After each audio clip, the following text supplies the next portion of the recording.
All right, so let's consider these titans of industry. Are they philanthropists or are they robber barons? I'm not going to tell you. I'm going to give you the facts and you're going to decide for yourself. Because these titans of industry, Vanderbilt, Carnegie, Morgan, Rockefeller, they are the richest men in America. But they also give back to help improve the country. So, Rockefeller, for example, is known for donating to his church. He started donating when he was 16, and he is affiliated with the Northern Baptist Convention, which is known for helping freedmen in the South. And supposedly, Rockefeller himself attended services at African American Baptist congregations. He believed in an efficiency of education and created the conditional grant, which would require the recipient to root their institution in building a better system of higher education adequate to the needs of their time.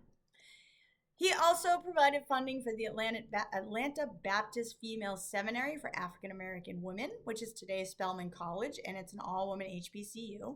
He gave $80 million, which is the equivalent to $2.4 billion to the University of Chicago, gave a grant to the American Baptist Missionaries Foreign Mission Board, helped establish the Central Philippine University, founded the General Education Board to promote education at all levels, provided financial supports to Yale, Harvard, Columbia, Brown, Bryn Mawr, Wellesley, Vassar, founded the Rockefeller Institute for Medical Research, which is now Rockefeller University, founded the Rockefeller Sanitary Commission that eventually eradicated hookworm disease in the American South, created the Rockefeller Foundation to continue to expand the work of the Sanitary Commission to focus on public health, medical training, and the arts. He endowed Johns Hopkins School of Hygiene and Public Health, built the Peking Union Medical College in China, helped with World War I relief, and employed the current King of Canada to study industrial relations.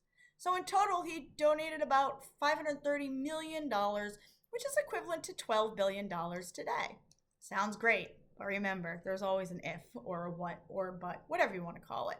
We also have Carnegie, who wrote The Gospel of Wealth. And in this book, he states that the rich have a duty to the world. And if you die rich, you are a poor man. Like, it's not, you don't want to die rich. The goal is to get rid of your money. Do not die rich. Give back. And so Carnegie provides $25,000 a year to spelling reform. So the next time you want to be like, why are these words spelled that way? You can thank Carnegie for really solidifying how we spell certain words. He established public libraries throughout the United States, Great Britain, Canada, New Zealand, and other English-speaking countries. Remember, he is from Scotland originally. In total, he built about 3,000 public libraries. He gave $2 million to start the Carnegie Institute of Technology at Pittsburgh and $2 million to start the Carnegie Institute at Washington, D.C., donated an additional $10 million to Carnegie Institution to construct a telescope, which they do eventually. He gave $10 million to the Carnegie Trust for the Universities of Scotland in Scotland, helped finance the National Conservatory of Music of America, built Carnegie Hall in New York City, funded construction of 7,000 pipe organs in churches and temples. He just liked music. Gave $10 million to endow Carnegie United Kingdom Trust, established pension funds for his former employees at Homestead, we'll talk about that later, and for American college professors. He's a benefactor of the Tuskegee Institute and helped Booker T. Washington create the National Negro Business League, founded Carnegie Hero Fund for the U.S. and for Canada for recognition of deeds of heroism, contributed $1.5 million to the erection of the Peace Palace at The Hague, established the Carnegie Corporation of New York when he realized he would not be able to give away his entire fortune while he was alive. And so he leaves the rest of his fortune to the Carnegie Corporation to continue distributing his wealth after he dies. And he dies in Lenox, Mass. Of bronchial pneumonia, having given away the equivalent of $5.98 billion. And after his death, his last $30 million is given away to foundations, charities, and pensioners. So again, what a great guy, right? But there's always that other side of it.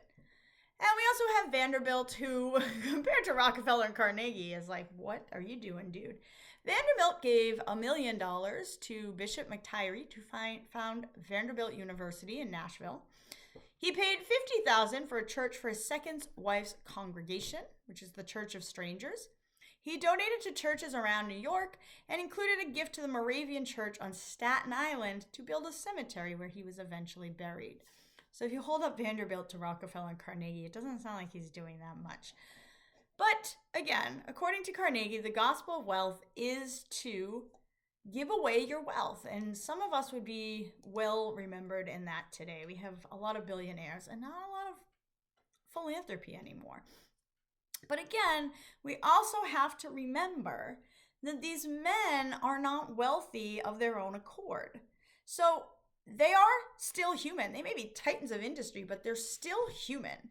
And their success is controversial because their money, all the money that they're giving away and giving back to the community, to these arts, is gained through exploitation and control of the working man. And you also have to consider, are these places all open to the general public? Can you go to Carnegie Hall if you are not wealthy?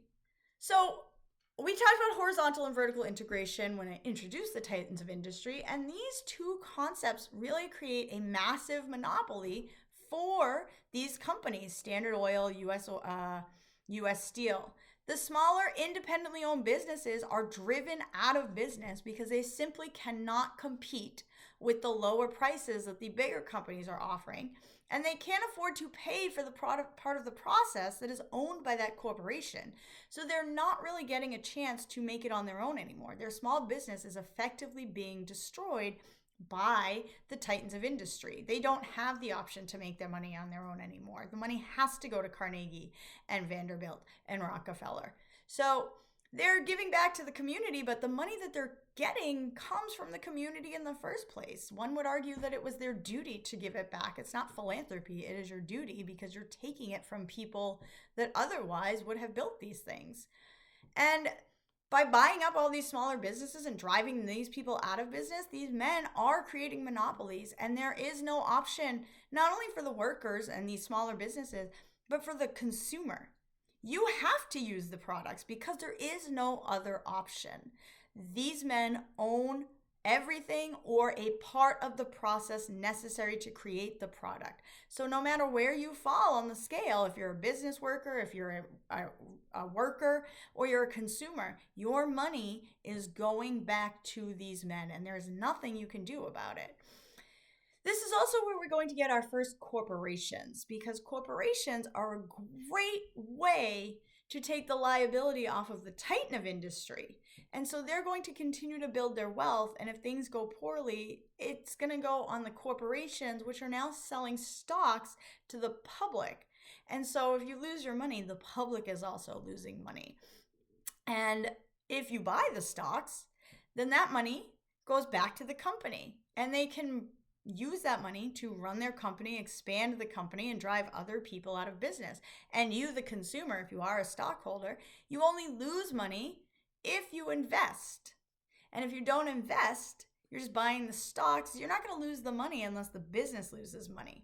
And so the corporations and these men start to be able to raise huge sums of monies from people just by selling a stock or a share, which allows them to continue to build other large companies, which will continue to form the monopoly, which gets us to that business structure we see today, where you've got the owner who's pretty much untouched by everything, and then you've got your CEO, and then you've got your managers and your workers. And the workers and the managers are the ones who are going to suffer the most under these companies and under these monopolies whenever things don't go well. But those owners, those titans of industry, very rarely are they losing money. Even today, if Amazon loses money, Jeff Bezos isn't losing money per se. He's got billions. But the worker who lost his job is losing money. So yes, they gave back and they did all of this stuff, but they made that money by greed and exploitation. So are they philanthropists? Are they robber barons? Did they make it on their own? Is this the American dream? Can anybody do this? Or are these men who just had the right luck at the right time? You can decide whatever you feel is best, and you can always look up more about any of them if you want to learn more about each individual man.